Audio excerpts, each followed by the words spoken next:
خوش آمدید. میں محمد عمران آپ کے سامنے حاضر ہوں آپ کی نصابی کتاب کے سبق نمبر 9 کے ساتھ، اور اس سبق کا عنوان ہے غزل، اور یہاں پر شاد عظیم آبادی کی غزل آپ کے سامنے سبق کے طور پر شامل کی گئی ہے. سبق کو میں نے 2 حصوں میں تقسیم کیا ہے. پہلے ہم شاد عظیم آبادی کے حوالے سے بات کریں گے، آپ کی خصوصیات کلام اور زندگی کے احوال، مختصر حالات کے بارے میں ہم مطالعہ کریں گے، اور اس کے بعد ہم جو آپ کی غزل ہے تمناؤں میں الجھایا گیا ہوں میں، اس کا مطالعہ کریں گے، تشریح کریں گے اور سمجھنے کی کوشش کریں گے غزل کے ذریعے شاد ہمیں کیا پیغام دینے کی کوشش کر رہے ہیں. بچوں، شاد عظیم آبادی اردو ادب کی بڑی ہستی ہے. جدید غزل کے لیے جانے جاتے ہیں. نئے طرز کی، نئے احساس کے ساتھ آپ اپنے غزل کہی ہیں. 1200 سے زیادہ آپ کی غزلیں، آپ کے کلام موجود ہیں، جو بہت بڑی تعداد ہے اردو ادب کے لیے. آپ کے جو والدین تھے وہ نہیں چاہتے تھے کہ آپ شعر و شاعری کی طرف مائل ہوں، وہ چاہتے تھے کہ آپ عالم بنیں اور مذہب کی تعلیم لینے کے لیے آپ عراق چلے جائیں اور مذہبی رہنما بنیں. لیکن آپ کا پوری توجہ غزل گوئی کی طرف تھی، صنف سخن کی طرف تھی، تو آپ سخن آرائی کی طرف آئے اور غزلوں کو، اور جو اصناف ہمارے رائج ہیں نظم وغیرہ، آپ نے سبھی اصناف سخن میں اپنی طبع آزمائی کی. تو یہاں پر ہم شاد عظیم آبادی کے حوالے سے بات کر رہے ہیں. شاد عظیم آبادی کی ہم زندگانی کے حوالے سے بات کریں گے، ان کی جائے پیدائش، انتقال وغیرہ کی جگہ اور زندگی کے مختصر حالات کے ساتھ. پھر خصوصیات کلام کے بعد ہم غزل کا مطالعہ کریں گے. تو شاد عظیم آبادی جدید غزل کے بانیوں میں سے ایک ہیں. جدید غزل یعنی نئی طرز تحریر کی غزل، کلاسیکی روشوں سے الگ ہٹ کر کی جانے والی غزل جدید غزل ہے. جدید غزل کے اندر جدید مسائلوں کو شامل کیا گیا، نئے مدعے اٹھائے گئے. اس طرح کی غزل لکھی گئی جو عوام کے مدعوں کو آگے لے کر آئے، لوگوں سے جڑی ہوئی ہو، لوگوں کے دلوں کی ذہنی سچائیوں کو باہر کرے، جو جدیدیت کی طرف مائل کریں. اس طرح کی غزلیں لکھی گئیں، اور وہ غزلوں میں شاد عظیم آباد بانیوں کے اندر شمار ہیں. پرانی جو غزلیں لکھی جاتی تھی کلاسک، وہ حسن و عشق کی شاعری ہوتی تھی، وہ جذباتوں کی روح کشی ہوتی تھی. وہاں پر حسن و عشق کی باتیں کی جاتی تھی، ایسی باتیں کی جاتی تھی جو صرف درباری باتیں تھیں اور خوش کرنے کے لیے لوگوں کو باتیں کہی جاتی تھی. ذہن کے اوپر وہ غزلیں اثر اتنا نہیں ڈالتی تھیں. تو جدید غزلوں کی جب طرز آئی، جدید غزلوں کا جب دور آیا، تو اس طرح کی غزلوں کو پیچھے کر دیا گیا اور جدید طرح کی غزلیں لکھی گئیں. شاد عظیم آبادی جدید غزل کے لیے لکھے جاتے ہیں، لیکن جدید غزلوں کے لیے لکھتے ہوئے بھی آپ نے کبھی بھی کلاسیکی غزلوں کی برائی نہیں کی. آپ نے کلاسیکی انداز کو نئی غزلوں کے ساتھ ملاتے ہوئے نئے طرح کی، نئی تازگی کے ساتھ اپنی غزلیں لکھی. تو آپ کو یاد رکھنا ہے کہ شاد عظیم آبادی جدید غزل کے بانیوں میں شمار ہوتے ہیں. ان کا نام سید علی محمد اور شاد ان کا تخلص تھا. شاعر اپنی شاعری کے لیے نظم اور غزلوں میں استعمال کرنے کے لیے اپنے نام کے ساتھ ایک اضافی نام رکھتا ہے، اور وہ اپنی شاعری میں جا بجا اس نام کو استعمال کرتا ہے، نظموں میں، اپنی غزلوں میں. اس نئے نام کو، اس الگ نام کو ہم تخلص کہتے ہیں. تو آپ کا تخلص شاد تھا.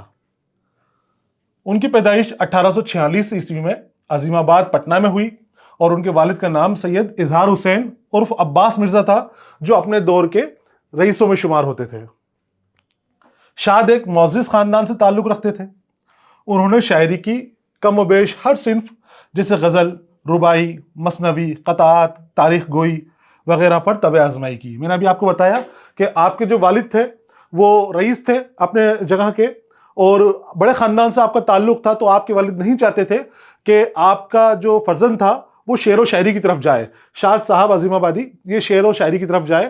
تو پتہ چل گیا تھا ان کو کہ شاعری کا شوق ہے، اچھے شعر کہتے ہیں، لیکن آپ چاہتے تھے کہ آپ کا بیٹا عالم دین بنے اور مذہب کی تعلیم کے لیے عراق چلا جائے، اور وہاں سے آ کر یہ اپنے مذہب کی خدمت کرے. لیکن وہاں پر شاد صاحب کا دل نہیں لگا، اور یہ سخن کی طرف ہی اپنی توجہ بنائے رکھے. تو جب آپ نے لکھنا شروع کیا تو پھر آپ کے والد نے بھی آپ کی سرپرستی کی، اور لکھنے کے بعد آپ نے بہت عمدہ قسم کی غزلیں اور اصناف کے اندر طبع آزمائی کی. اور جتنی بھی صنف ہمارے نظر آتی ہیں، کم و بیش ہر صنف، جیسے غزل، رباعی، مثنوی، یہ ہماری صنف سخن ہیں جو ہمارے اردو ادب میں رائج ہیں، عام طور پر رائج ہیں. ان کے اندر لگ بھگ سبھی میں آپ نے اپنی طبع آزمائی کی. شاد عظیم آبادی کی مقبولیت ان کی غزل گوئی کے سبب ہوئی. غزل گوئی، اور غزل گوئی بھی جدید طرز کی غزل گوئی کی وجہ سے آپ مقبول مانے گئے. ان کے دیوان میں 1200 غزلیں شامل ہیں. یہ بہت بڑی تعداد ہے ایک شاعر کے لیے کہ وہ 1200 غزلیں اپنے دیوان کے اندر شامل کر دے. تو آپ کی اساتذہ شاعروں میں آپ کا شمار ہوتا تھا. وہ اپنی شاعری میں اس بات کے سخت پابند رہے کہ خیالات کتنے ہی اعلیٰ درجے کے کیوں نہ ہوں انہیں آسان اور سہل زبان میں ادا کیا جائے۔ یہ آپ کی غزلوں کی بڑی خاص بات ہے۔ چھوٹی چھوٹی بحر کا آپ نے استعمال کیا ہے، آسان الفاظ کا استعمال کیا ہے، اس طرح کے جملے، اس طرح کے لفظ آپ نے استعمال کیے ہیں جو کسی کو بھی کم اردو جاننے والے کو بھی آسانی سے سمجھ میں آ جائے۔ اس سے آپ کی جو غزلوں کا حسن تھوڑا کم ہوتا تھا، لیکن آپ نے اس کی بالکل بھی فکر نہ کری اور آپ آسانیت کے حامی رہے، آپ سبک دلشی کے اپنے اندر بنائے رکھے۔ شاد عظیم آبادی نے اپنی غزل میں سبک اور شیریں الفاظ کا استعمال کیا۔ سبک یعنی آسان اور شیریں یعنی میٹھے لفظ آپ نے چھوٹے چھوٹے اپنی غزلوں کے اندر استعمال کیے۔ ان کی کوشش ہوتی تھی کہ ان کے کلام کو ہر خاص و عام آسانی سے پڑھ سکے اور سمجھ سکے۔ یہی اچھے شاعر کی پہچان ہوتی ہے کہ اس کا کلام آسانی سے ہر شخص کو سمجھ میں آ جائے، وہ جو پیغام دینا چاہتا ہے وہ پیغام عام بن جائے، وہ پیغام خاص نہیں بنے۔ صرف اردو جاننے والے یا فارسی کے بھاری بھرکم لفظ جاننے والے یا عربی کے بھاری بھرکم لفظ جاننے والے لوگ ہی اس کلام کو نہ سمجھ سکیں، وہ کلام عام تک جائے۔ اردو یہی کہتی ہے کہ ہر آدمی کو اردو سمجھ میں آنی چاہیے، ہر آدمی اتنے آسان الفاظ کا استعمال کیا جائے کہ ہر شخص اس کو سمجھ جائے کہ کیا لفظ کی ادائیگی ہو رہی ہے اور کیا اس چیز کے معنی ہیں۔ تو اسی کے آپ زندگی بھر حامی رہے، سہل الفاظ کا آپ نے استعمال کیا اور یہ تاکید بھی کرتے رہے کہ کلام کے اندر جو نئے شعراء ہیں، جو شاگرد تھے آپ کے، وہ بھی آسان الفاظ کا انتخاب کریں۔ شاد عظیم آبادی نے اپنے دور کے دوسرے شعراء کے مقابلے بہت عاشقانہ مضامین پر طبع آزمائی کی۔ اب عاشقانہ مضامین جو ہیں وہ کلاسیکی شاعری کے اندر استعمال ہوتے تھے اور آپ جدید طرز کے ماہر تھے، لیکن میں نے آپ کو بتا دیا کہ آپ نے کلاسیکی شاعری کی روش کو نہیں ٹالا، آپ نے کلاسک کو جدید سے ملا دیا ہے، دونوں کو خلط ملط کر کے ایک نئے طرز کی رونما شاعری نکالی، آپ نے رنگائی والی شاعری نکالی جو الگ ہی خوبصورتی سے آپ کی طرز کی حامی بن پڑی۔ ان کی غزلوں میں عشق حقیقی سے متعلق مضامین زیادہ پائے جاتے ہیں۔ اس کے علاوہ انہوں نے انسان کی زندگی اور اس کی پریشانیوں کو زیادہ قریب سے دیکھا اور انہی تجربات اور احساسات کو اپنی غزلوں میں جگہ دی۔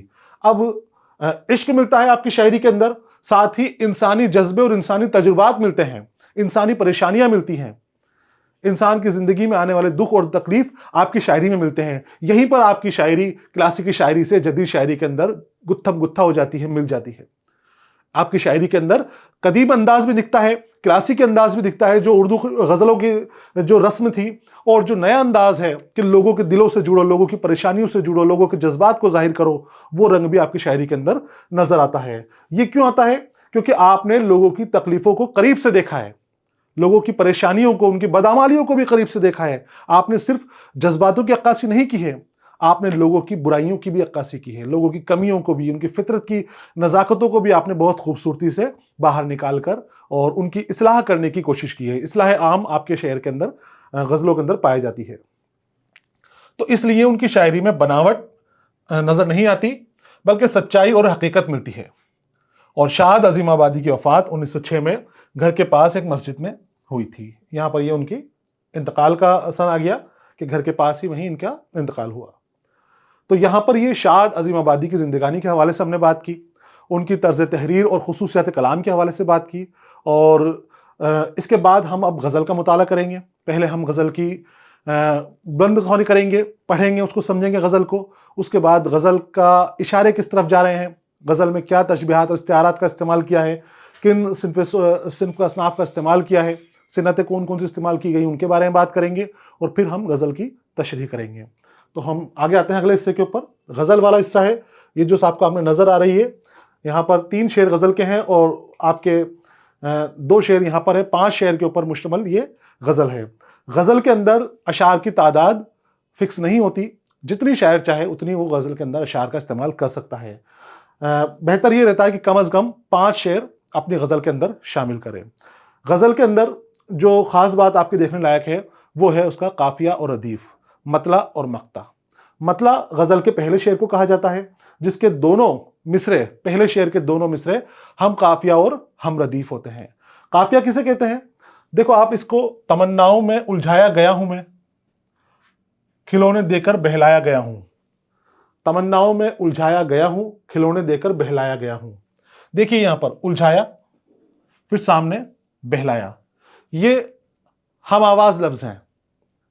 بالکل ایک جیسی آواز ان کی دونوں کی آ رہی ہے. ادھر الجھایا ہے, پھر اس کے بعد بہلایا ہے, اس کے بعد آیا, پھر لایا, پھر منوایا ہے, اور اس کے بعد پھر لایا.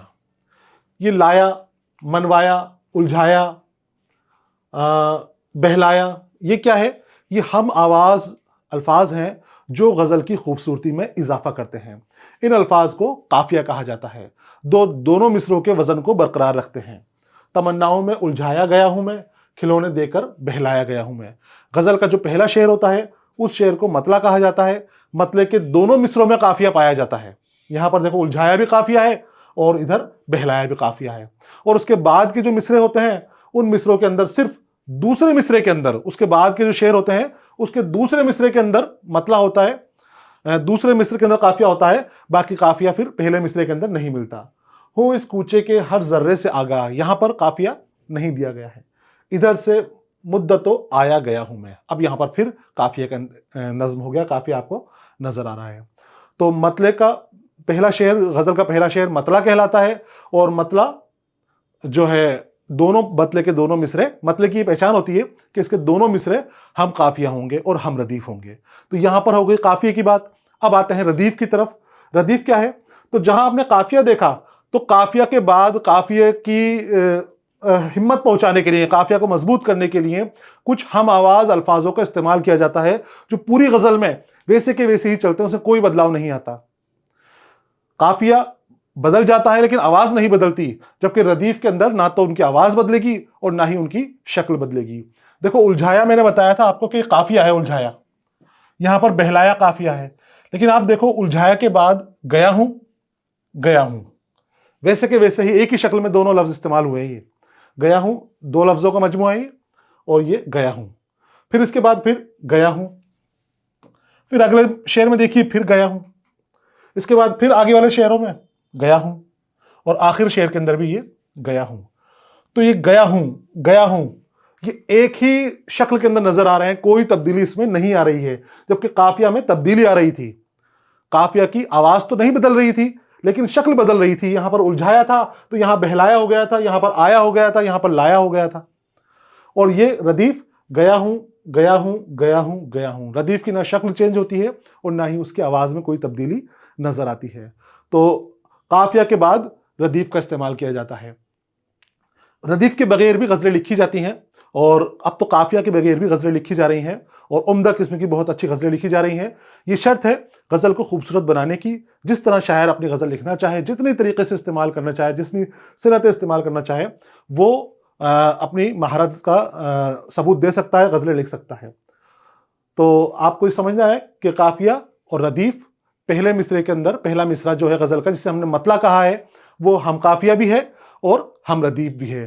قافیہ بھی ملے گا اس میں اور اس میں ردیف بھی ملے گا دونوں مصروں کے اندر. اور اس کے بعد کے جو اشعار ہیں ان اشعار میں صرف دوسرے مصرے میں قافیہ اور ردیف ملے گا. پہلا مصرع جو ہوگا وہ خالی ہوگا ردیف سے بھی اور خالی ہوگا وہ قافیہ سے بھی. پوری شعر کے اندر, پوری غزل میں اس طرح سے ہماری غزل مکمل ہوتی جائے گی.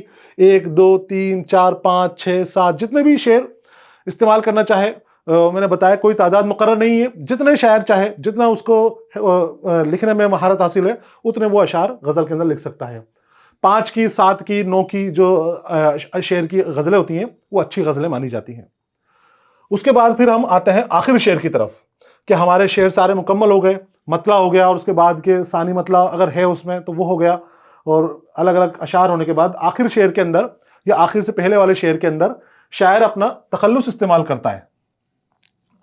تخلص میں نے ابھی بتایا تھا, شاد عظیم آبادی شاد نام سے اپنے شعر کو لکھتے تھے. شاعر شاعری کے لیے اپنے نام کے علاوہ ایک اور نام لکھتا ہے, اور اس نام کو وہ اپنی غزلیں, اپنی نظمیں یا اپنی کوئی اور صنف لکھتا ہے, سخن لکھتا ہے, سخن والی, تو اس کے اندر وہ شاعری میں اپنے نام کا, اس چھوٹے نام کا, علیحدہ نام کا استعمال کرتا ہے. وہ نام اس کا تخلص کہلاتا ہے. تو جب شاعر شعر کے اندر اپنا تخلص استعمال کرتا ہے تو وہ جو شعر ہے وہ شعر مقطع کہلاتا ہے. یہ شعر کیا ہو گیا؟ یہ شعر مقطع ہو گیا, جس کے اندر شاعر کا تخلص استعمال ہوا ہے. یہ کوئی سا بھی شعر ہو سکتا ہے, اس میں کوئی پابندی نہیں ہے کہ آخر شعر کو ہی وہ مقطع بنائے گا, مقطع کہے گا. وہ آخر سے پہلے والے بھی, اس سے پہلے والے بھی, اس سے پہلے والے بھی, جہاں چاہے وہاں وہ مقطع اپنا شعر کو بنا سکتا ہے. بس شرط یہ ہے کہ ہم مقطع کسے کہیں گے؟ جس شعر میں شاعر اپنا تخلص استعمال کرے وہ شعر مقطع کہلاتا ہے. اور زیادہ تر شاعر اپنا آخر شعر کو مقطع بناتے ہیں. تو یہاں پر ہو گئی یہ فن سے تعلق والی بات. اب ہم غزل کو پڑھیں گے اور سمجھیں گے اس غزل کے ذریعے شاعر کیا پیغام دینا چاہ رہے ہیں. آپ کو دیکھنا ہے اور پھر تشریح آگے ہے، اس تشریح کو بھی آپ کو تحریر شکل میں ہے، آپ کو پھر سے اس کو لکھ لینی ہے. شاد عظیم آبادی کی غزل ہے، نئی طرز کی غزل ہے، نئے انداز کی غزل ہے، بہت خوبصورت غزل ہے. چھوٹی بہر کا استعمال کیا ہے اور وزن کے ساتھ اپنی بات کو کہنے کی کوشش کی ہے. وہ کہتے ہیں کہ تمناؤں میں الجھایا گیا ہوں میں. تمنا یعنی آرزو، ہماری اچھائیں. تمنا کی جمع ہوتی ہے تمناؤں. تمناؤں میں الجھایا گیا ہوں میں، کھلونے دے کے بہلایا گیا ہوں میں. اپنی زندگی کی سچائی بیان کر رہے ہیں. تمناؤں میں الجھایا گیا ہوں میں، کھلونے دے کر بہلایا گیا ہوں. اب یہ تمنائیں کیوں ہیں؟ تمنائیں کیا ہیں؟ یہ تمنائیں ہیں ہمارے دل کی تمنائیں، ہماری خواہشات. ہم کیا کرنا چاہتے ہیں، ہم کیا بننا چاہتے ہیں، ہم کیا حاصل کرنا چاہتے ہیں، کتنی چیزیں ہمیں اس دنیا کے اندر حاصل کرتی ہیں. وہ جو ہم اس چکر میں پھنسے ہوئے ہیں، وہ جو اس گڑبڑ جھالے میں پھنسے ہوئے ہیں، وہ سب تمنائیں ہماری ہیں اور اس میں ہم الجھے ہوئے ہیں. ہماری پوری زندگی ان تمناؤں کی تکمیل کی خواہشات میں لگ جاتی ہے. پوری زندگی نکلنے کے بعد بھی ہماری تمنائیں پوری نہیں ہوتی. ہزاروں خواہشوں میں ہم پھنسے رہتے ہیں. تمناؤں میں الجھایا گیا ہوں میں، کھلونے دے کے بہلایا گیا ہوں میں. اور یہ جو تمنائیں ہیں یہ اصل میں یہ کھلونے ہیں میرا وقت برباد کرنے کے لیے، مجھے اس دنیا میں الجھائے رکھنے کے لیے کہ میرا حقیقی چیزوں کی طرف میرا دھیان نہیں جائے، ان چیزوں کی طرف سے میں بھٹک جاؤں جن کی طرف مجھے جانا چاہیے. تو تمناؤں میں الجھایا گیا ہوں میں، کھلونے دے کر بہلایا گیا ہوں میں. تمناؤں کو ہی، خواہشات کو ہی کھلونوں سے تشبیہ دی گئی ہے.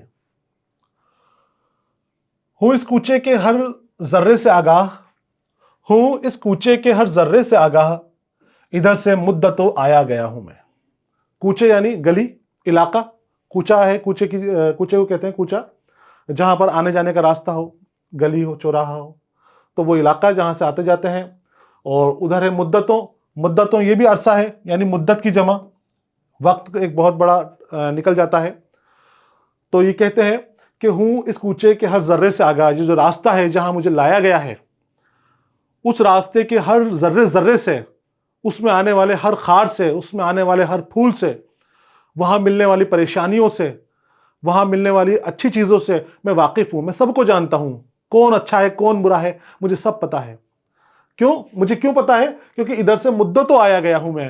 پہلے میرا پرانا راستہ تھا، ادھر سے خوب آیا جایا کرتا تھا میں اس راستے سے. تو مجھے سب کی سچائیاں پتا ہے، سب کی حقیقتیں پتا ہے مجھے کہ کون میرے بارے میں کیا سوچتا ہے، کون مجھے کس طرح سے ہمدردی جتاتا ہے یا میری برائیاں کرتا ہے. میں سب جانتا ہوں. ہوں اس کوچے کے ہر ذرے سے آگاہ، اس گلی کے ہر ذرے سے جانتا ہوں میں. ادھر سے مدتوں آیا گیا ہوں میں.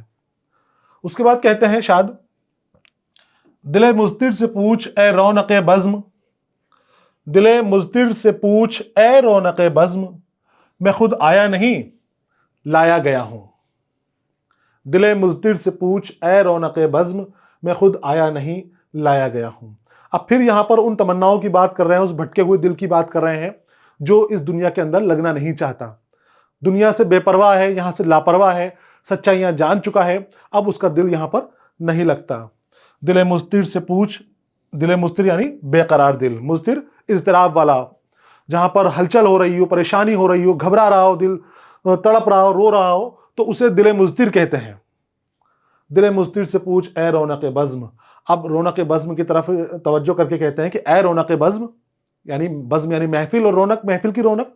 جو بھی محفل کی رونق بنا ہوا ہے، جو اپنے آپ کو یہاں کا سردار کہتا ہے، جو اپنے آپ کو سب سے بڑا کہتا ہے اور اپنی محفل میں لا کے لوگوں کو خوش ہو رہا ہے کہ میری اتنی خوبصورت محفل ہے، اتنا پرخلوص میں نے سما جمایا ہے، اس سما کے اندر آ کے سب خوش ہیں. تو شاد کہتے ہیں کہ میں خوش نہیں ہوں، میں پریشان ہوں. کیسے پریشان ہوں؟ یہ میرے دل سے پوچھ، یہ میرے اس روتے تڑپتے دل سے پوچھ میں کیسے پریشان ہوں. دل مضطر سے پوچھ اے رونق بزم، میں خود آیا نہیں لایا گیا ہوں. میں یہاں پر اس محفل کے اندر، جو تیری محفل ہے، میں آنا ہی نہیں چاہتا تھا، مجھے زبردستی یہاں پر لایا گیا ہے. مجھے یہاں پر آتا تو مجھے خوشی ہوتی، اگر میں اپنی مرضی سے آتا. میں خود آیا نہیں لایا گیا ہوں، اس لیے میرا دل مضطر ہے. اگر میں اپنی خوشی سے آتا میرے آنے میں یہاں پر رضامندی ہوتی تو پھر میں بڑا خوش ہوتا، میرا دل بے قرار کیوں ہوتا، بے چین کیوں ہوتا میرا دل؟ لیکن دیکھ میرے دل کا حال کہ میرا دل بے چین ہو رہا ہے، بے قرار ہو رہا ہے، میرا یہاں من ہی نہیں لگ رہا تیری محفل کے اندر. تو محفل جمائے بیٹھا ہے، سجائے ہوئے بیٹھا ہے، اتنی اتنی عالیشان تو نے بلڈنگیں بنا لی ہیں، اتنے اتنے رنگین چیزیں تو نے اپنے لیے جمع کر لی ہیں، میرا ان چیزوں کے اندر دل نہیں لگ رہا، مجھے اس چیزیں پسند نہیں آ رہی، میرا دل تو کہیں اور. یہ حقیقی رب کی طرف اشارہ کر رہے ہیں کہ میرا دل تو وہی تھا، اپنے رب کی طرف تھا، میں رب کے سامنے بیٹھنا چاہتا تھا، اس کی محفل میں بیٹھنا چاہتا تھا، میں باطن کو دیکھنا چاہتا تھا. مجھے یہاں پر ان چیزوں کے اندر لا کر چھوڑ دیا ہے، تو اب میرا دل گھبرا رہا ہے. دل مضطر سے پوچھ اے رونق بزم، اے رونق بزم، تو میرے بے قرار دل سے پوچھ کہ میں کتنا پریشان ہوں یہاں پر، کیونکہ یہاں پر میں آنا نہیں چاہتا تھا، مجھے زبردستی یہاں پر لایا گیا ہے. نہ تھا میں معتقد اعجاز میں کا، نہ تھا میں معتقد اعجاز میں کا، بڑی مشکل سے منوایا گیا ہوں. معتقد یعنی اعتقاد رکھنے والا، اعتقاد یعنی اعتماد رکھنے والا، بھروسہ رکھنے والا، عقیدت رکھنے والا. اعتقاد بنائے، معتقد بنائے عقیدت سے. کسی چیز کو ہم مانتے ہیں تو اس کو عقیدت اس کے اوپر رکھتے ہیں کہ ہاں یہ چیز ہمارے لیے یہ کر سکتی ہے. ہمیں اپنے رب کے اوپر عقیدہ ہے، اس کو مانتے ہیں کہ ہاں وہ کچھ بھی کر سکتا ہے. تو یہ کہہ رہے ہیں کہ نہ تھا میں معتقد اعجاز میں کا. اعجاز یعنی معجزہ. معجزہ وہ کارنامہ ہوتا ہے جو ہم مانتے ہیں کہ صرف نبی صلی اللہ علیہ وسلم ہی کوئی معجزہ کر سکتے ہیں. جو انسانی فطرت کے خلاف ہو بات، انسان کی عقل اس بات کو تسلیم نہیں کرے، وہ بات معجزہ کہلاتی ہے، اور معجزہ نبی کریم صلی اللہ علیہ وسلم ہی کر سکتے ہیں. تو یہاں پر کہہ رہے ہیں کہ ان کو کسی نے سمجھایا کہ تو دیکھ کہ شراب کیسے کیسے معجزے کر سکتی ہے. میں یہاں پر شراب کو کہا گیا ہے، یہ جو میں ہے، یہ شراب ہے، یہ بہت سارے معجزے کر سکتی ہے. یہ دنیا بدل سکتی ہے، تیری تکلیفیں دور کر سکتی ہے، یہ تیرے غموں کو دور کر سکتی ہے، تجھے نئی نئی چیزوں سے آراستہ کرا سکتی ہے، نئی نئی لذتیں تجھے دے سکتی ہے، اس طرح کی چیزوں میں تجھے ڈھال سکتی ہے. نہ تھا میں معتقد اعجاز میں کا، لیکن میں ماننے کے لیے تیار نہیں تھا کہ یہ ساری چیزیں شراب کر سکتی ہے یا میرے لیے کر پائے گی. اس معجزے کو میں نہیں ماننا چاہتا تھا. مجھے تو پتا تھا کہ معجزہ صرف وہی کر سکتے ہیں اور وہی معجزہ کریں گے. مجھے شراب کے معجزے کے اوپر یقین نہیں تھا، اس کے شراب کے معجزے کے اوپر میں عقیدت نہیں رکھتا تھا، نہیں مانتا تھا میں شراب کے معجزے کو. نہ تھا میں معتقد اعجاز میں کا، بڑی مشکل سے منوایا گیا ہوں میں. اور لیکن تم نے مجھے اتنا سگر سکتا کیا، اتنے میرے پیچھے پڑے، بار بار مجھ سے کہتے گئے، بار بار مجھے چیزیں دکھاتے گئے، تو میں بھی اس شراب کے اندر ڈوب گیا، اس میں ڈوب گیا. اور اس میں ڈوبنے کے بعد اب بڑی مشکل سے مجھے ماننا پڑ رہا ہے کہ ہاں واقعی شراب کے اندر بھی معجزہ پایا جاتا ہے. ابھی کس شراب کی بات ہو رہی ہے، کس جگہ کی بات ہو رہی ہے، وہ شاعر کہاں تک پہنچ پاتا ہے اور ہم کہاں تک پہنچ پاتے ہیں شاعر کی ذہنیت کی طرف، وہ اس کے اوپر مبنی رہتا ہے. تو بڑی مشکل سے منوایا گیا ہوں میں شراب کے عقیدہ نہیں کرتا تھا، شراب کے معجزے کو نہیں مانتا تھا، شراب کو اچھی نہیں مانتا تھا، لیکن مجھے بار بار کہہ کے منوا ہی لیا گیا آخر کہ شراب سے بھی معجزہ ہو سکتا ہے. اب یہاں پر ان چیزوں کی طرف اشارہ کیا ہے کہ جب شراب پیتا ہے انسان تو اس کا جو ذہن ہے وہ اس کے قابو میں نہیں رہتا ہے، وہ بھٹک جاتا ہے، پھر وہ طرح طرح کی باتیں سوچتا ہے، طرح طرح کے کام کرتا ہے، کچھ اس کو خیال نہیں رہتا کہ وہ کیا کر رہا ہے. تو وہ چیزیں اس کو پھر معجزہ لگنے لگ جاتی ہیں کہ وہ دکھ بھول جاتا ہے، اپنے غم بھول جاتا ہے، خوشیوں کی طرف راغب ہو جاتا ہے. بہت ساری چیزیں شرابیوں کے ساتھ ہوتی ہیں، تو ان کی طرف یہاں پر اشارہ کیا ہے. اور اگر یہ میں حقیقی کی طرف جاؤ تو پھر اب رب کی محبت کی طرف یہ شعر چلا جاتا ہے، یہ بڑی اونچائیوں کی طرف شعر چلا جاتا ہے کہ اگر میں نے اس کی شراب پی لی، اس کی محبت کی شراب پی لی، اپنے رب کی طرف مائل ہو گیا، تو پھر کچھ چیز میرے سامنے اپنے وقت نہیں رکھتی، میں ہر چیز سے آگے بڑھ جاتا ہوں اور پھر اس کا اعتقاد مجھے کرنا پڑتا ہے، اس کا عقیدت پھر رکھنی پڑتی ہے. پھر بقتا ہے یہاں پر کجا میں اور کجا اے شاد دنیا، کجا میں اور کجا اے شاد دنیا، کہاں سے کس جگہ لایا گیا ہوں میں. کجا کے مطلب کہاں، کھڑی بولی کا استعمال کیا ہے، صاف شبد کا استعمال کیا ہے. کجا میں اور کجا اے شاد دنیا، کجا یعنی کہاں. تو یہ کہتے ہیں کہ اے شاد، خود سے مخاطب ہے اپنے آپ سے، اے شاد کہاں میں اور کہاں یہ دنیا، میں کس قابل تھا، میں کہاں رہنے لائق تھا، کیا میرا رتبہ تھا، کیا میرا مقام تھا، کس دنیا کے اندر میں یہاں پر اس دنیا میں آنے سے پہلے رہتا تھا.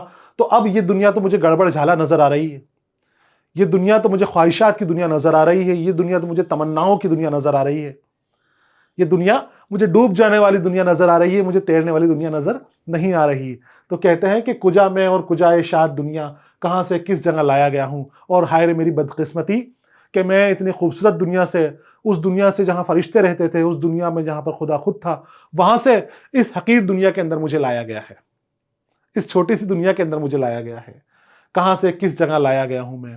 تو رومانی شعر ہیں، یہاں پر یہ عقیدت کی طرف اشارہ کر رہے ہیں، اپنے خدا کی طرف اس کی جو بڑپن ہے خدا کا وہ ظاہر کر رہے ہیں، اور اس طرح سے ہماری یہ غزل یہاں پر مکمل ہو جاتی ہے۔ اب تحریری شکل کے اندر یہ جو میں نے تشریح آپ کے سامنے بتائی یہ ہے، اس کو بھی آپ کو لکھ لینا ہے، میں سمجھا دوں گا آپ کو، اور اسی طرح سمجھ کے ہی آپ کو لکھنے ہیں۔ کوشش کریں کہ آپ شعر کو سمجھ جائیں، اس کے معنوں کو سمجھیں، جو مشکل الفاظ ہیں ان کو یاد رکھنے کی کوشش کریں، اور پھر غزل کی خاص بات یہ ہوتی ہے کہ غزل دکھتی کچھ اور ہے، پیغام اس کے پیچھے کچھ اور چھپا ہوتا ہے۔ ایک چیز اور غزل کے اندر نکل کر آتی ہے کہ غزل کے جو آپ نے الگ الگ اشعار دیکھے، ہر شعر کا الگ مفہوم ہوتا ہے، الگ معنی ہوتا ہے۔ غزل کا نام اس لیے نہیں ہوتا کیونکہ کسی ایک موضوع کے اوپر غزل نہیں لکھی جاتی ہے، یہ غزل کے اندر بڑی خاص بات ہے جو غزل کو دوسری صنف سخن سے الگ کرتی ہیں۔ نظم لوگے آپ تو نظم کا ایک نام ہوگا، ایک عنوان ہوگا، اور اس عنوان کے اوپر پوری کی پوری نظم ربط اور تسلسل کے ساتھ لکھی جائے گی، ایک شعر دوسرے شعر سے جڑا رہے گا، آگے سے آگے وہ باتیں بڑھتی چلی جائیں گی، چاہے مرثیہ لو، چاہے آپ جو دوسرے قصیدہ وغیرہ ہیں وہ لو، آپ سب جگہ ایسا ملے گا آپ کو کہ عنوان ملے گا، اور عنوان سے آپ پورا کا پورا سمجھ جائیں گے کہ اس نظم میں، اس مرثیے میں، اس قصیدے میں یہ پیغام ہمیں دیا گیا ہے۔ جبکہ غزل میں ایسا نہیں ہوتا، غزل کا جو پہلا مصرع ہوتا ہے وہی، جیسے اب آپ کی غزل ہے، اس کا پہلا مصرع تمناؤں میں الجھایا گیا ہوں میں، یہی اس غزل کا نام لے لیا جاتا ہے، کیونکہ غزل کا ہر شعر اپنے آپ میں مکمل ہوتا ہے، ہر شعر کے اپنے آپ کے اندر مکمل معنی ہوتے ہیں، اور ایک شعر کا دوسرے شعر سے کوئی ربط اور تسلسل نہیں ہوتا۔ جو کہانی اس پہلے شعر کے اندر ہے وہ پہلے شعر میں ہی مکمل ہو گئی، کمپلیٹ ہے، وہ دوسرے شعر میں ریوائز نہیں ہوگی، وہاں پر نہیں جائے گی، آپ کو وہاں اس کو نہیں پڑھنا، آپ کو پہلے شعر کو ہی سمجھنا ہے، اور پہلے شعر کا ہی معنی مکمل ہو گیا۔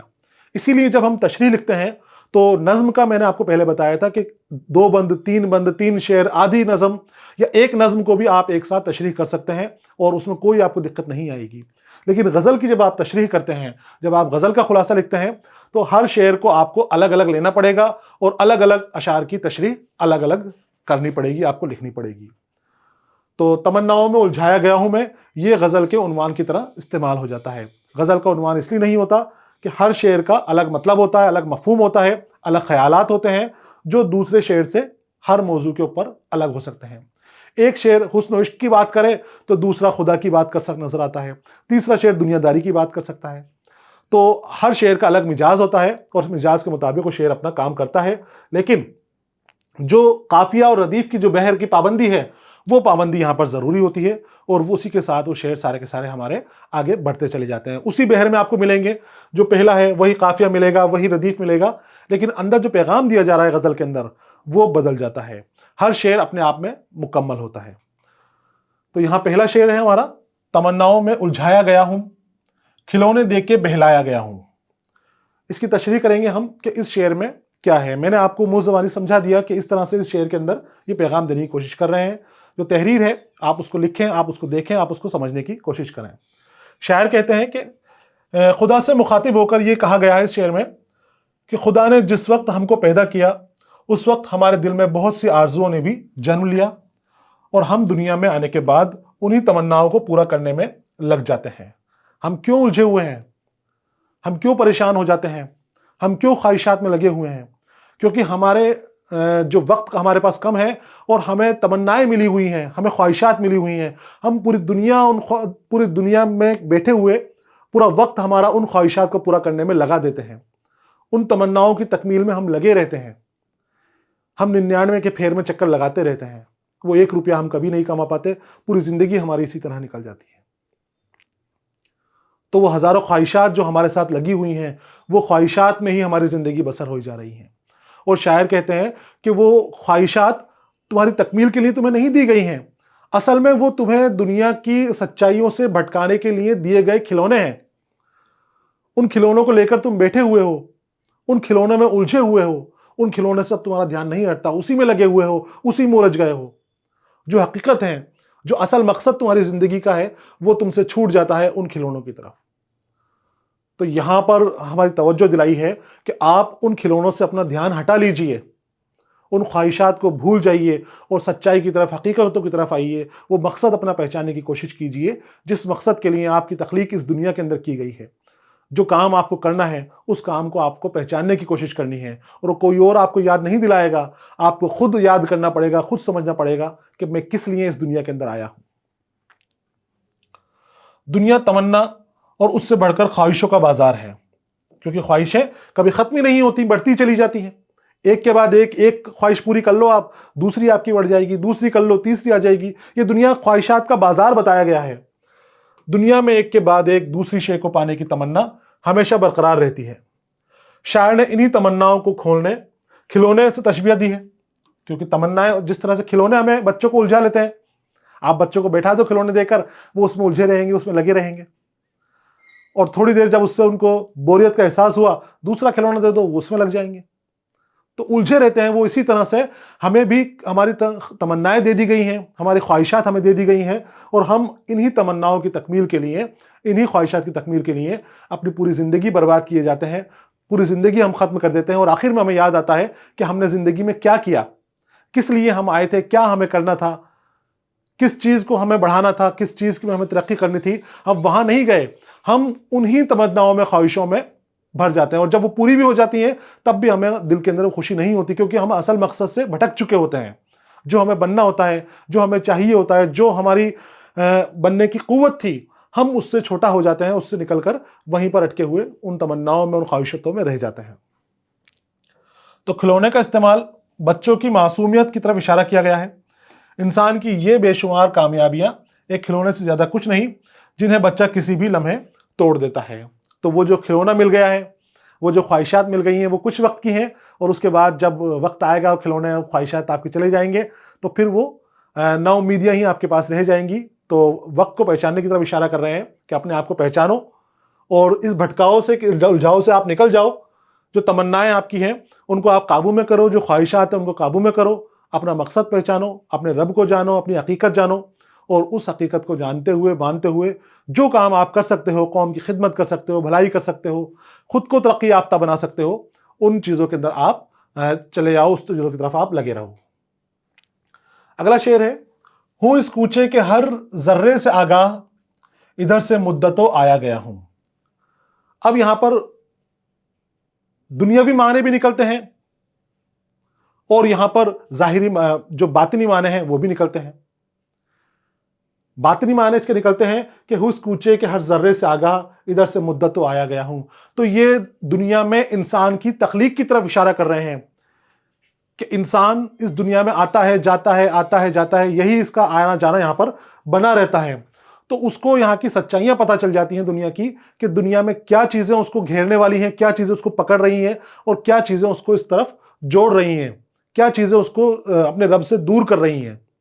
دونوں طرف اس کو علم ہو جاتا ہے. اب کوئی پوچھنے والا اگر اس سے پوچھے کہ بھائی تو اس دنیا میں آتا ہے، جاتا ہے، اس دنیا میں کرا کیا تو نے، تو پھر سامنے آتا ہے کہ صرف وقت کی بربادی کی ہے، اس دنیا میں نے کچھ بھی نہیں کیا. ہوں اس کوچے کے ہر ذرے سے آگاہ، سب کچھ جانتے ہوئے بھی ادھر سے مدتوں آیا گیا ہوں، کیونکہ میں یہاں سے خوب آیا گیا ہوں، اس دنیا سے میرا آنا جانا لگا رہتا تھا. تشریح دیکھیں اس کی.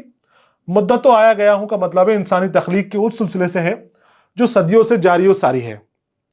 انسان صدیوں سے یہاں پر موجود ہے، آ رہا ہے، جاتا ہے. کسی ایک انسان سے یہاں پر مطلب نہیں ہے، یہاں پر پوری انسانی قوم کی بات ہو رہی ہے. اس چیز کو آپ کو کسی ایک انسان سے نہیں لینا کہ ایک ہی آتا ہے بار بار اور پھر وہ اس کا انتقال ہو جاتا ہے، پھر آتا ہے. یہ پوری انسانی تہذیب کی بات ہو رہی ہے، انسانی قوم کی بات ہو رہی ہے. کسی ایک انسان سے قوم نہیں بنتی، کسی ایک انسان سے تہذیب نہیں بنتی. تہذیب ہزاروں سال کی نشو و نما کا احساس ہوتا ہے، ہزاروں سال کے بعد تہذیب ہماری وجود میں آتی ہے. تو انسان کی تخلیق چلتی آ رہی ہے، شروع سے لے کر انسان بنا، اور اس کے بعد وہ کامیاب ہوتا رہا، ترقی کرتا رہا، ترقی کرتا رہا، اور وہ ان ساری چیزوں سے اس کو معنی پتہ چل گئے، ساری چیزوں کو پتہ چل گیا، لیکن پھر بھی وہ اپنے آپ کے اندر سدھار نہیں لا پا رہا ہے. اس کو پتا ہے کہ ہم لڑائی جھگڑا کریں گے تو کیا ہوگا، اس کو پتا ہے کہ ہم امن سے رہیں گے تو کیا ہوگا، اس کو پتا ہے کہ ہر مدے کا علاج کیا ہے، لیکن پھر بھی وہ بے خبر سا گھوما پھرتا ہے، ہر چیز سے وہ بے خبر بنا ہوا اپنے کاموں میں لگا رہتا ہے۔ کوچے سے مراد دنیا اور اس کے مقامات ہیں، ذرے سے مراد شہر، اور دیگر اشیاء ہیں، اشیاء شے کی جمع ہے، جہاں پر یہ چیزیں ساری کی ساری دنیا میں موجود ہیں۔ آگاہ سے مراد گہری واقفیت ہے، شعر کو انہی معنوی گہرائیوں میں دیکھنے کی ضرورت ہے، اور سامنے کے معنی یہ ہے کہ محبوب کے کوچے میں عاشق اتنا بھٹکا ہے کہ وہ محبوب کی گلی میں ایک ایک ذرے سے واقف ہے۔ تو دنیاوی معنی اور آخرت والے معنی یعنی باطنی معنی بھی یہاں پر بتا دیے گئے ہیں، اور باطنی معنی یہ ہے کہ دنیا کی سچائی یہ ہے کہ انسان کو اپنی حقیقت پتہ ہے، دنیا میں آنا جانا ہے، تخلیق ہو رہی ہے، انسان کی تہذیب بن رہی ہے، لیکن پھر بھی وہ بے خبر بنا رہتا ہے اور سچائیوں سے منہ موڑے رہتا ہے، کہتا ہے کہ میں سب جانتا ہوں، میں سب کر سکتا ہوں، ہر چیز مجھے آتی ہے، لیکن پھر بھی وہ بے خبر رہتا ہے، اور جو کر سکتا ہے وہ کبھی بھی وہ نہیں کرتا ہے۔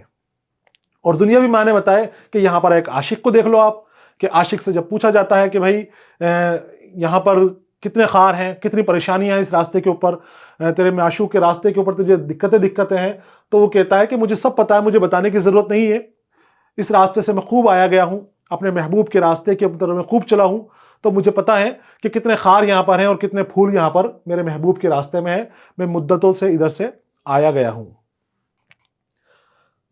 اگلا شعر ہے، دل مضطر سے پوچھ اے رونق بزم، میں خود آیا نہیں لایا گیا ہوں۔ دل مضطر کے مطلب میں نے بتائے تھے، اضطراب والا دل، بے چین دل، اور رونق بزم، بزم کی رونق۔ یہاں پر شاعر کہہ رہے ہیں کہ دل مضطر سے پوچھ کے جو شعر کی تو جو رونق بنائے ہوئے بیٹھا ہے، بزم کی رونق تو نے بنائی بیٹھی ہے، میرا دل یہاں پر نہیں لگ رہا، میرا دل بے قرار ہے، دل مضطر ہو رہا ہے۔ اگر میں یہاں پر اپنی خوشی سے آتا تو میں راضی ہوتا، میرے دل میں یہ اضطراب نہیں پایا جاتا، لیکن اب جو بے چینی میرے دل میں پائی جا رہی ہے، یہ تڑپ میرے دل میں پائی جا رہی ہے، یہ اس کا نتیجہ ہے کہ مجھے زبردستی یہاں پر لے کر آیا گیا ہے، زبردستی مجھے اس محفل میں بٹھایا گیا ہے، میرا اس محفل میں دل نہیں لگ رہا۔ یہاں پر بھی ان کے حقیقی معنی نکلتے ہیں کہ اس دنیا کے اندر شاعر کو سچائی پتہ چل گئی ہے دنیا کی، کہ دنیا وقت برباد کرنے والی ہے، اس دنیا میں کوئی چیز ایسی نہیں ہے جو حقیقی رب کی دنیا جیسی ہے، جو سچائی والی ہو۔ یہاں پر بناوٹی چیزیں ہیں، ڈھونگ والی چیزیں ہیں، فضول چیزیں ہیں، جو انسان کا دھیان بھٹکانے کے کام آتی ہیں۔ اے محفل کی رونق، تو میرے بے قرار دل سے پوچھ کہ اس کی کیا حالت ہے۔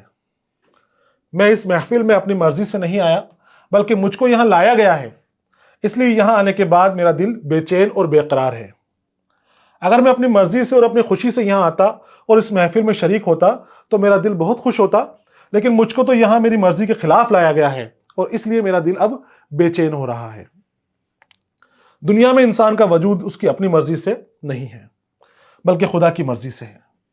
وہ یہاں خود نہیں آیا ہے، بلکہ اسے لایا گیا ہے۔ دنیا میں ہم کیسے ہیں؟ کوئی شخص ایسا نہیں ہے وہ جو کہہ دے کہ مجھے میری مرضی سے اس دنیا میں لایا گیا ہے۔ نہ اپنی مرضی سے انسان آتا ہے اور نہ اپنی مرضی سے انسان جاتا ہے۔ لانے والا بھی تو ہمیں دنیا میں کوئی اور ہے، اور یہاں سے لے جانے والا بھی کوئی اور ہے۔ تو پھر خوشی کس بات کی؟ یہ جو خواہشات کی بات کی، تمناؤں کی بات کی، جب ہمیں اس دنیا سے نہ اپنی مرضی سے لایا گیا ہے نہ اپنی مرضی سے لے جایا گیا ہے، تو ان خواہشات کا کیا جس کے پیچھے ہم لگے ہوئے ہیں؟ یہ دنیا ہماری ہے ہی نہیں، اس دنیا میں تو ہم جیسے آئے تھے ویسے ہی ہمیں جانا ہے۔ تو یہ کہتے ہیں کہ جب میری دنیا ہے ہی نہیں، نہ میں اپنی خود کی مرضی سے یہاں پر آیا ہوں، نہ اپنی خود کی مرضی سے یہاں سے جانے والا ہوں، تو پھر مجھے کیا خوشی یہاں پر ملے گی؟ تو میرا دل یہاں پر بے قرار ہی رہے گا۔ میں تو وہیں رہنا چاہتا تھا، اپنے معبود کے پاس، اپنے حقیقی رب کے پاس، اور وہاں سے مجھے کسی کام کے انجام کرنے کے لیے کچھ ذمہ داری دے کر یہاں پر بھیجایا گیا ہے، تو بس میں اپنی ذمہ داریاں پوری کروں گا اور واپس اپنے رب سے جا کر مل جاؤں گا۔ تو یہاں پر نہ میری مرضی چلی ہے آنے کے اندر اور نہ میری مرضی چلے گی جانے کے اندر۔ تو یہ خوش ہونے والی بات نہیں ہے، یہ دل کی تڑپ والی ہی بات ہے، کیونکہ میں صحیح جگہ سے، اچھی جگہ سے تھوڑی وقت کے لیے میں دور ہو گیا ہوں۔ شاعر نے اسی فلسفے کو اس شعر میں پیش کیا ہے۔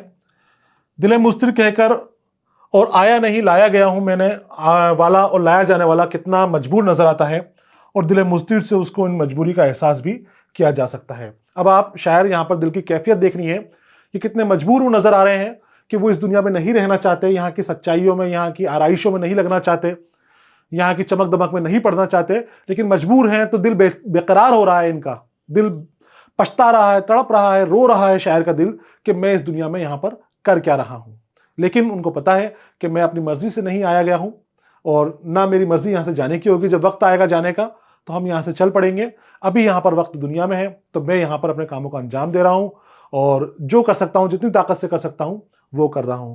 یہاں پر شاعر کے دل کی کیفیت بیان کی گئی ہے، جو بے چینی بیان کی گئی ہے، درد دل کا یہاں پر شاعر کا بیان کیا ہے۔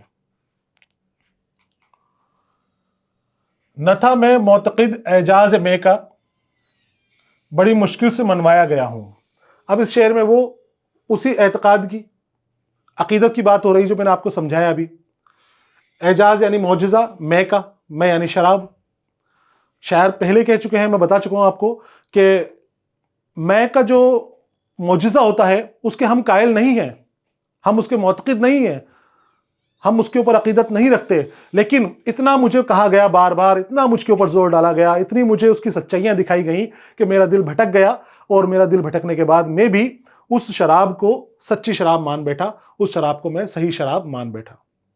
اور پھر حقیقی معنی نکالو گے تو یہاں پر یہ ہے کہ آپ رب کی طرف متوجہ ہو جاؤ، تو رب کی جو شراب ہے، اس کے جو عشق کی شراب ہے، وہ جو حقیقی شراب ہے، وہ شراب پھر آپ کو اپنا اعتقاد میں لے لے گی، آپ اس کی عقیدت کرنے لگ جاؤ گے اور اس کو ماننے لگ جاؤ گے، چاہے مشکل سے ہی مانو، لیکن آپ کو سمجھ میں آنا شروع ہو جائے گا کہ سچائی کیا ہے اور یہ جھوٹی بازیں، ہوا بازیاں کیا ہیں۔ اس شعر میں کہا گیا ہے کہ میں ان اعتقاد رکھنے والوں میں سے نہیں تھا جو شراب کے معجزے پر یقین رکھتے ہیں۔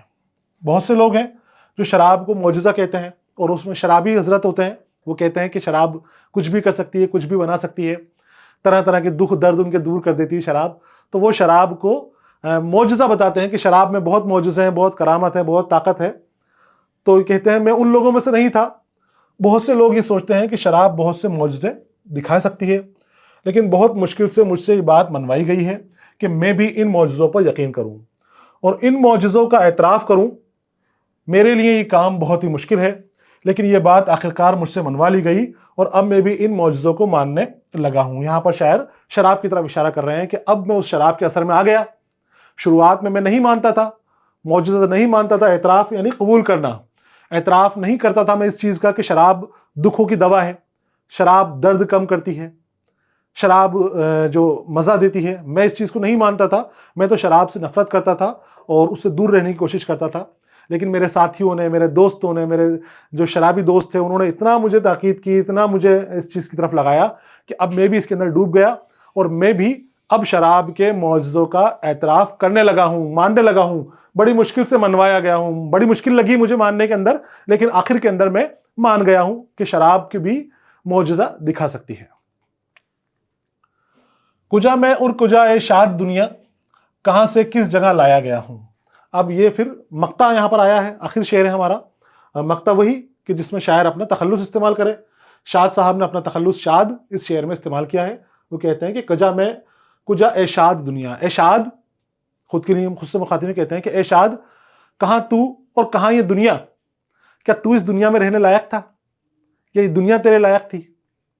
اپنے آپ کو پہچان، دیکھ تو کہاں پر ہے، کیا ہے، کہاں تو اور کہاں دنیا، کہاں سے کس جگہ لایا گیا ہوں، تو کس جگہ کا رہنے والا تھا، کس دنیا کا تو رہنے والا تھا، کیا مقام تیرا تھا۔ یہ پھر انسان کی بات کر رہے ہیں، شاید اشارہ تو خود کی طرف کر رہے ہیں، اپنا تخلص استعمال کر رہے ہیں، لیکن یہ اشارہ پھر انسانی تخلیق کی طرف ہے، انسانی سچائیوں کی طرف ہے کہ انسان اس دنیا کو ہی سچ مان کر بیٹھ گیا ہے، ان کی سچائیوں کے اندر ہی ڈوب گیا ہے، اس کی آرائشوں کے اندر، اس کی سجاوٹوں کے اندر الجھ کر رہ گیا ہے، جبکہ حقیقت میں یہ دنیا کوئی کام کی دنیا نہیں ہے، کچھ وقت کی دنیا ہے، اس کے بعد یہ ختم ہو جانی ہے۔ کچھ وقت یہاں پر خوشی ہے، اس کے بعد واپس اپنے حقیقی رب کی طرف جانا ہے، ہمیشہ رہنے والی دنیا میں جانا ہے، جہاں پر ہمیشہ زندہ رہنا ہے، اس دنیا کے اندر جانا ہے۔ تھوڑی بہت دن کی خوشی کے لیے ہم اپنی آخرت خراب کر لیتے ہیں، ہم اپنے اعمال خراب کر لیتے ہیں، ہم اپنے آپ کو بدکار بنا لیتے ہیں، ہم اپنے آپ کو بدنصیب بنا لیتے ہیں، صرف تھوڑی سی خوشیوں کی خاطر۔ وہ ہمیشہ رہنے والی خوشیاں، وہ ہمیشہ رہنے والی لذتیں ہم چھوڑ دیتے ہیں۔ ہمیں پتہ ہے کہ ہم جو گناہ کر رہے ہیں، ان گناہوں کا ہمیں کیا اثر ملنے والا ہے، ان گناہوں کی ہمیں کیا سزائیں ملنے والی ہیں، ساری چیزیں ہم جانتے ہیں، ہر بات ہمیں پتہ ہے، لیکن ہم ان لذتوں میں، ان خواہشات میں، ان تمناؤں میں اتنے الجھ جاتے ہیں کہ ہمیں یقین ہی نہیں رہتا کہ ہمیں آگے بھی جانا ہے، آگے جا کر ہمیں جواب بھی دینا ہے، اپنے گناہوں کو دکھانا ہے۔